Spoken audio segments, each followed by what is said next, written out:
Hello guys, and welcome to another video. Today we're talking once again about this PlayStation situation, and I gotta say I have a lot of stuff written down here, and I just want to go through a few of them. Might go through 5-10 reasons why this is a terrible idea, and just kind of give you my opinion on each. Okay, so the first one is zero ownership. So digital games, you're renting them, you're not buying them. It's been like this for a long time. You could make the argument that some of the discs aren't even, they don't even have the full data on there. That's true. But when you actually look at the numbers, over 70%, around 80% still have everything on disc. So you don't truly own it. And if they delist it, the only other way would be to own it physically. And if you can't own it physically, then you can't get the game back.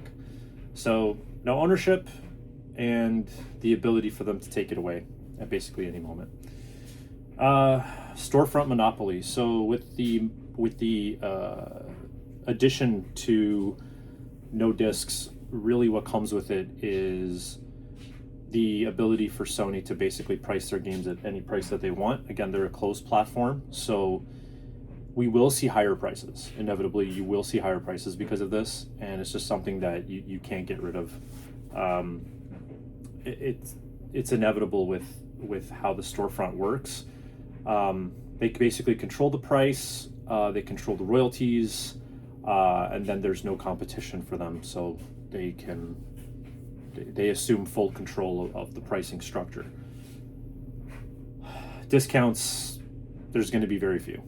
I don't see it happening. Okay, the end of used games. So they're trying to attack and launch an attack on retailers for selling used games because they don't see any of those dollars. What they fail to realize, I think, on this one is that people find value in the used market. Like, for example, if, the second Horizon game is coming out, but you don't have $90 or $100 to spend on the second Horizon, you can buy it. You can buy part one for 10 or 20 bucks. And so that'll get you into the franchise. They may or may not make money on that $20 game. If it's a used one, they don't, but they gain a fan of the franchise potentially. And if they sell it new for 20 bucks, yeah, their margin's low, but again, you're creating a fan and a long time sort of supporter. So no used games is actually a lot worse for them, I think, in the long run. I think it's quite short-sighted to just get rid of the used market and have that ability for people to enter sort of the space in the hobby with that lower price point. Not everyone has $100 to spend on a video game these days. No sharing or gifting. So with some digital storefronts, you can share or gift games. And I'm assuming you will be able to gift games digitally through their new storefront. But that's just not good enough. The ability to hand someone over a copy of a game that you've had for a while, you played this 20 years ago, you bought it 20 years ago, your friend's bored for the month, or, sibling or cousin or something, and you could just hand it over. I mean, incredibly powerful, bringing new fans into the hobby, bringing new fans into video games, and ultimately potentially creating a customer for the long term, not for the short term gain. So no sharing or gifting is definitely a big deal. Retailer backlash. So some retailers now have officially cited that they will no longer be supporting code in a box or anything that they have coming forward, because they have announced that they're going to do a code in a box, which is basically digital with an extra step. Nobody really wants to do that. So you're just getting a bunch of retailers angry. For the used side, I can't believe this. GameStop CEO Ryan, I think his name is Ryan Cohen, came out yesterday or today, and he said that we don't care if they stop the used market. It's not our core business. I don't even understand what he's talking about. I really don't. I wish I knew what he was talking about. Their whole company is structured around trade-ins and used games. So in my eyes, if they don't even do retro soon, they're gonna be gone. They're gonna be dead.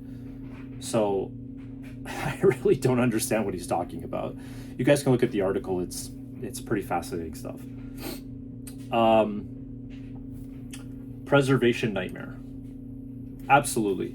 Once digital storefronts are gone or don't have the games anymore, and by the way, Steam lets you access your games, but they have delisted thousands of games. So the preservation side's kind of gone. The only real preservation you can currently do on the current market, in my personal opinion, is GOG, where you can take a file and actually burn a disk yourself.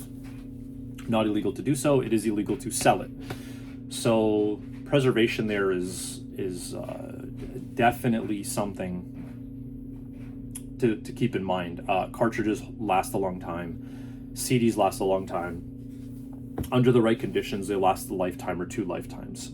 So, you know, I do like the idea of preservation. I like the idea of some people looking at a museum and looking at the original consoles and looking at sort of what older video games look like and how they operated and what kind of methods they used to power them on. Preservation is key when you're trying to talk to a newer or more modern generation about things of the past. So preservation is really, really bad.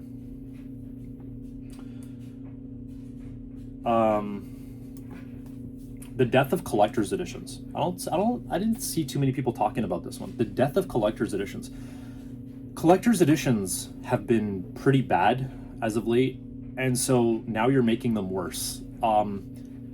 Collectors, as you would call them, want to collect things.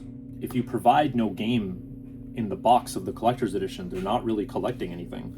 So I don't really understand why they want to get rid of that higher price point collector's edition. Collector's editions famously have been 100, 150, 200, 300, and no one really cares about the price point so much. They want to own things and they want to showcase that they love it, either with a statue or a steel book or something for the display. Collectors like to collect things, and so by removing the disc, you're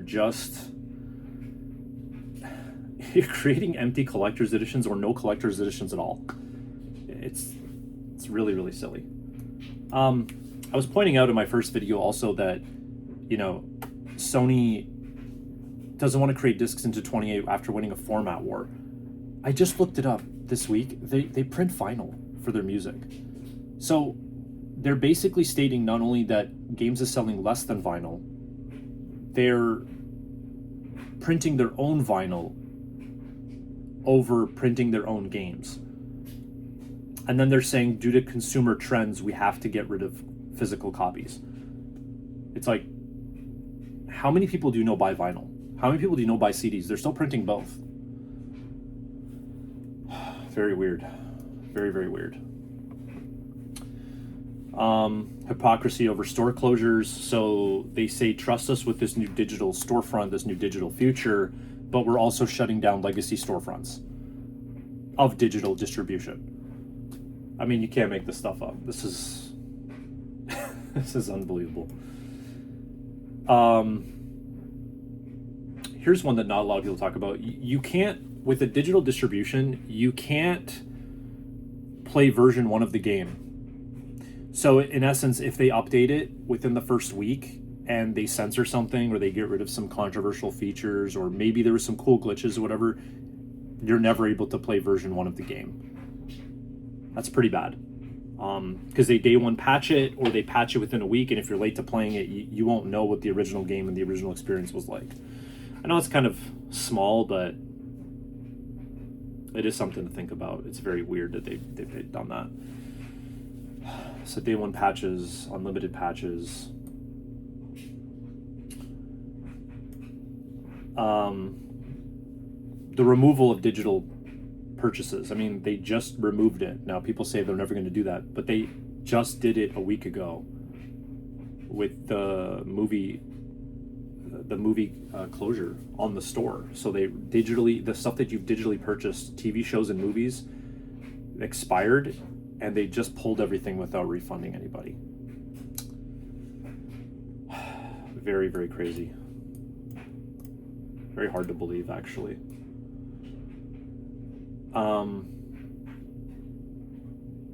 This is what a digital future looks like. The last thing I'll end off on, and I don't think they really thought about this, is People haven't really talked about it. This next console, the PS6, is actually a digital-only console. I'm looking it up right now. Can't use a digital-only console. There are a ton of countries that actually rely on physical media. And without physical media, they actually can't even buy your game. So you're basically saying that we don't need these countries to function. Use a digital-only console. It's like 80 countries. That's a lot. 80 countries can no longer purchase your product. You're saying that these 80 countries, their sales, you're okay without them. Wow. Can they reverse it? Will they reverse us? What do you guys think? Let me know. And if you like content like this, smash the like button, hit subscribe, and we'll see you on the next one.